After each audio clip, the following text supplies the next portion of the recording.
All right, Aquarius, welcome back. So I've pulled the second row of your reading. And if we weren't giving away secrets in the first part of the reading, we definitely are now. Uh, it's kind of making me feel a little conflicted. So I don't know, maybe this wants to be expressed, is that if it wasn't coming up in the reading,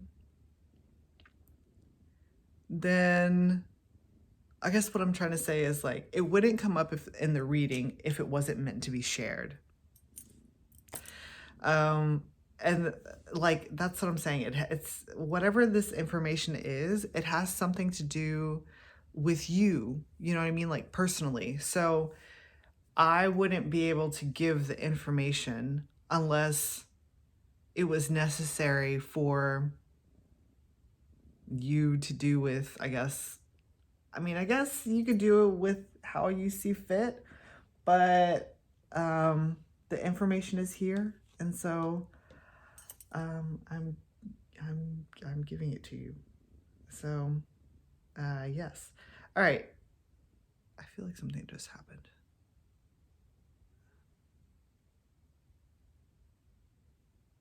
That was interesting. I thought the camera just like moved. All right.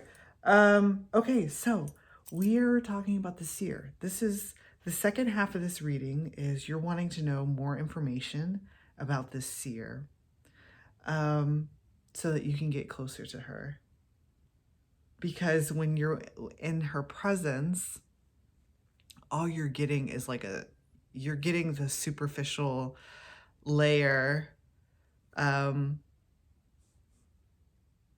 like who she is. You're only getting like the public, like the image that she or he or they share with the public. That's all you're getting. You're not getting anything else. The seer actually kind of feels very, well, she kind of feels very secretive. So, or perhaps that she just kind of like holds a lot of things to herself, especially this connection that she has with the, I was gonna say a snake energy, but it's more than that. It's more than just a snake energy. The snake is talking about higher knowledge or like higher guidance beyond what is presented in like 3D reality. It's okay. So I wish I could like turn this around. I wish you could see this. I have this like big tapestry on my wall. I believe you've all seen it like in a couple of the other videos that I have. And it's all of these snakes coming into an eye. And it's talking about sight. Like that energy is what enables her to see like beyond. It's psychic. It's like psychic vision. The snake energy is what is, and it's coming out here too. I mean, she's presenting as the prophet, right? So we were talking about being able to see well, I don't know if we did say that. We're talking about out of body and dreams, right? With the seer energy. And this is showing itself as like, she can see the future, basically, is what it's saying. There is a connection that she has with, well, it's kind of coming up as like, I don't know, it's some type of force, another force that she has established a connection with. that, I don't know if it, I think it's coming up as like kind of like a like they work together. It's this energy.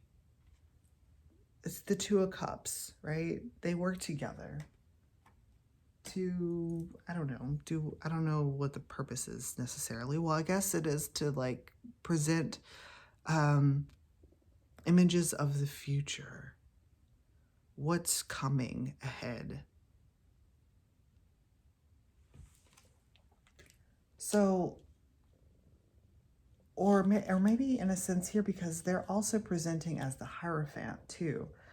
And we had the Taurian energy up here with the Seer.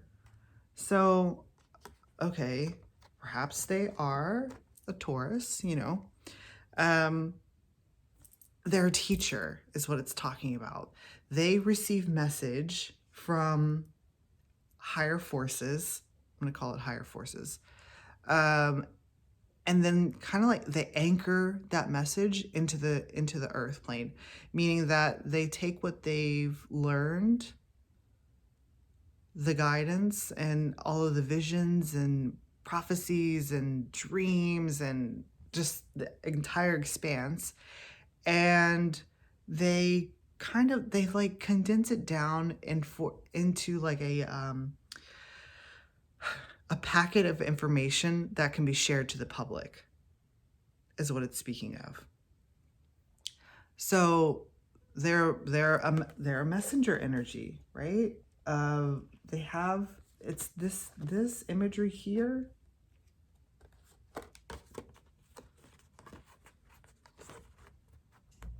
See with these, all of these little wings that are coming off the side of the head here.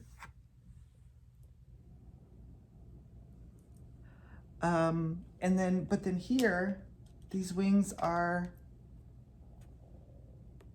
presented down to, okay, so that's what it's talking about. Because this is like Hermes, right? This is Hermes. Hermes is a messenger. Messenger, there we go. Messenger of the gods. So they receive, when they go out of body, right? When they go out of body and travel wherever they're traveling to, they're receiving messages from higher forces, the gods, however you want to, I was going to say quantify, however you want to, you know, put a stamp on that energy. They receive that, and then they deliver messages like to the masses. So that's them, right? I think that, okay, so here we have the higher, this is their energy, right? This is in the Prophet. This Wheel of Fortune in the center here is talking about, well, fortunes. Oh my God. This is the unseen energy. The Wheel of Fortune here is the unseen energy that they work with. They're faceless, right? Are we talking about that? Not being able to see the, I'm trying to remember. I can't remember if it was in the previous, yeah, I think it was in the previous one, in the first part, where we were talking about there's something unseen or something like behind the scenes. They give a behind the scenes like view on this Wheel of Fortune energy, which the Wheel of Fortune talks about kind of like the next upcoming events, right? The Wheel of Fortune spins. It's in a like rotation, you know what I mean? So they can show you it going up or down or whatever, you mean, they can tell you like what's to come.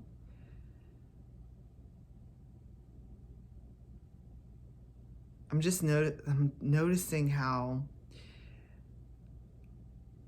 It looks like the wheel, well, whoever this is standing here, I'm noticing how this, it looks very heavy. It looks incredibly heavy. And I'm also seeing here, remember we ended your last reading with the Page of Pentacles, and you were getting like a little small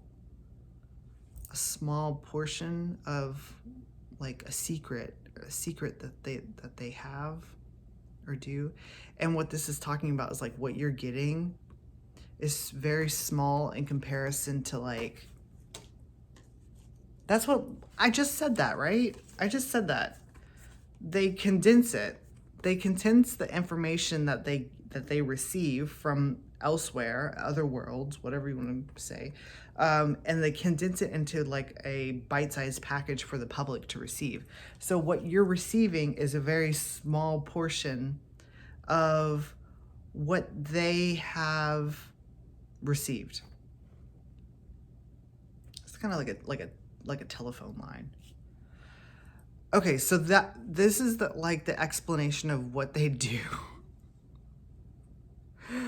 All right, so you're trying to get closer to the seer. This is what they do.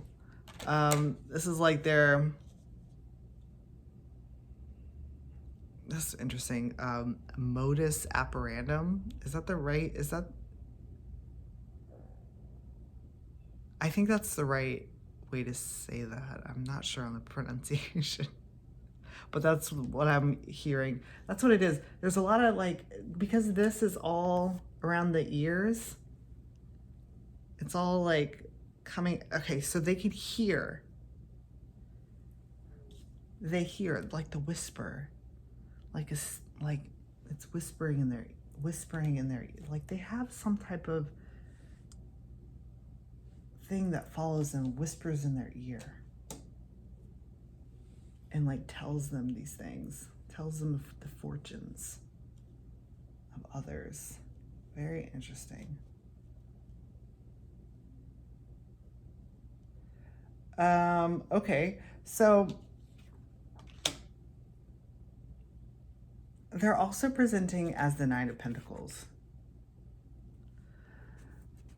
It's like, I feel like I'm answering all of your questions that you have about the seer. One of your questions is like what they do. Why can't you penetrate, right, their aura or whatever that is?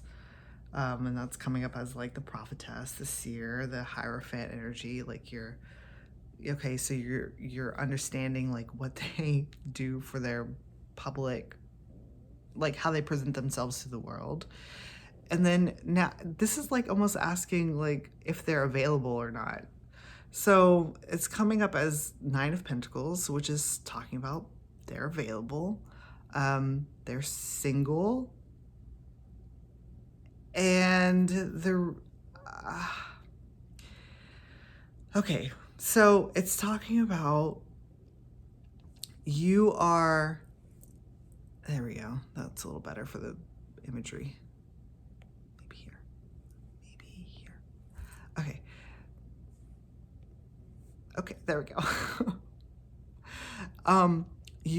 You are kind of asking yourself why they're single. Why are they single? It doesn't make sense to you why they would be single. And maybe that's because, you know, they're, I mean, it's the Nine of Pentacles. They're very beautiful. They're stunning. They're stunning creation. There's all of these like tresses, all of the, it's the hair. It has something to do with the hair. They are, yeah, they're single. And you're asking why that is. The reason why that is, well, the Five of Pentacles.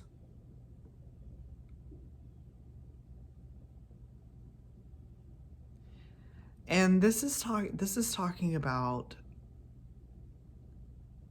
that even though they are kind of like on their own, especially with the Five of Pentacles, they have connection. The Five of Pentacles comes up a lot as connection. And the connection that they have is not necessarily like a physical connection. It's this connection that they have with this higher force, higher forces, that type of idea. It's almost coming out. It's coming out as like love for God, because they have love for God. It's like it's not necessary. They're satisfied is what I'm receiving, is that they have everything that they need, and so they're satisfied in that, you know, you see what I'm saying? They have connection.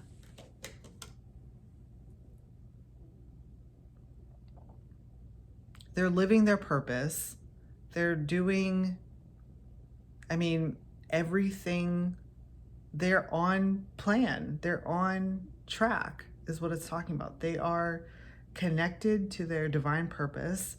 They are a messenger. They do the things that I don't know. It's like, so it's almost like they feel like there's no need to necessarily add, like, I was gonna say like add another, but perhaps maybe what it is like, because they were in this position, they are in this position of being single, right, unencumbered. They have the time to establish this connection with higher forces that gives, you know, of course, gives them the capability of being the seer, the prophet, all of that stuff. They've connected. I want to say it's like they've connected with themselves. And so in doing so, they have developed all of their gifts. They're well developed. But there is, and this is kind of like where I feel like I'm giving away some secrets. There is something that they are desiring. It's a very deep, like, core thing that they're desiring. It's something in their core. Because here it's presenting as all of this like purple. This is it blown up. Okay. This is the thing that's at their core. Do you see this wrap around their stomach? At the core, this is what they're wanting, right? And then it's being presented as these like grapes here, which is talking about the desire that they have at their core. They're trying to manifest it in their reality, in their world. But it's coming up as like, it's not that manifestation is not coming in. So what it's creating is, well, it's a desire. It's their desire. They have a desire. I think that it has something to do with like children, because it's in the womb here, and then it's also here. It's presented as these grapes, which are like ovum, ova, eggs. Do you know what I'm saying? Like, and then I'm seeing this as a child, right? They're desiring a child. That's what they want. They want to be, okay, because this Nine of Pentacles is coming underneath the Empress, which is talking about them wanting to be a mother. That's okay. They're wanting to be a mother. That's what they're desiring.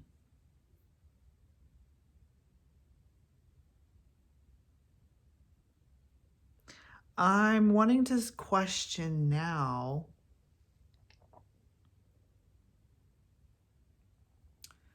if they've seen this. There's something about how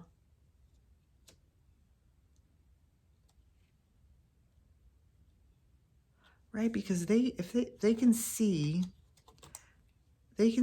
into their own future, right? In their dreams. So it makes me question if they've seen this.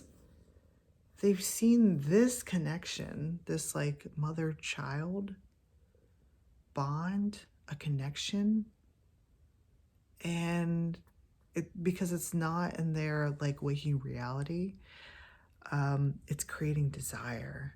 It's creating a desire for that.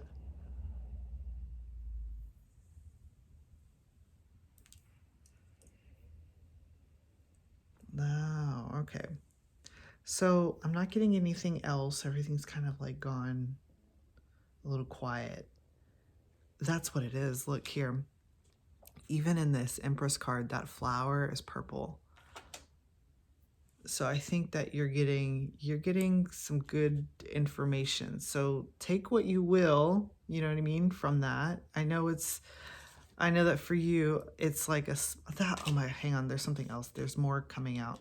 That's what I was trying to say was like, it's like a small nugget, but the gravity of it, it's very heavy. It's being presented to you as like a small packet, but it has a really large impact. It's very weight. It's got a lot of weight to it. So this desire of the seers has a lot of weight to it.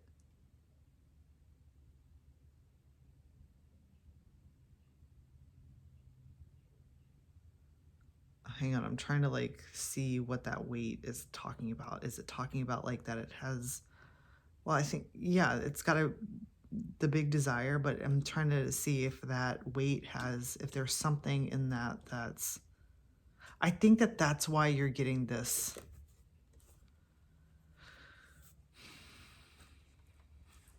Like stone, like not showing themselves. There's something in this desire of wanting to have children and not having children and kind of still being like in this Nine of Pentacles, not quite yet at the Empress. That is, I don't know. There's something a little bit, it's kind of painful. Because I'm noticing here too, like the eyes of this lion, like, because you're being able to see the head, right? So you're seeing kind of past the lion. There's something in these eyes that are, I don't know, it just looks like sad. Do you see what I'm saying? And then I'm also noticing here with those wine cups, the wine glasses are empty. All of the grapes are still, these are like, this is heavy in metaphors right now. All of the grapes are still on the vine. They haven't been crushed. They haven't been, like fermented and then developed into wine. And so therefore the cups cannot be filled. It's like that, I don't know, that's their ultimate desire, is to have that's their next desire. I think that their first desire was to have this connection that brought about their gifts and all of that stuff, but the desire is changing now, or it has changed, and now the desire is this connection between, I was gonna say mother and daughter. I know, I don't know if it's, I don't know, it doesn't really matter, but it's coming up as mother and daughter. That's their desire. So it's really beautiful. It's like their one desire is to have a little girl. Damn. So if you're to get closer to this seer and, you know, develop this Two of Cups connection, I don't know if you guys heard that, but my cat is like, anyways, that's kind of like, that's one of their greatest, yeah, that's one of their greatest desires, is to have a little girl. Very interesting. Okay. So Aquarius, thank you for allowing me to read your energy. I felt like I didn't read your energy. I felt like I read someone who you're very interested in. And yeah, happy to provide the information that you needed. Aquarius, thank you so much for joining, and I will see you next time.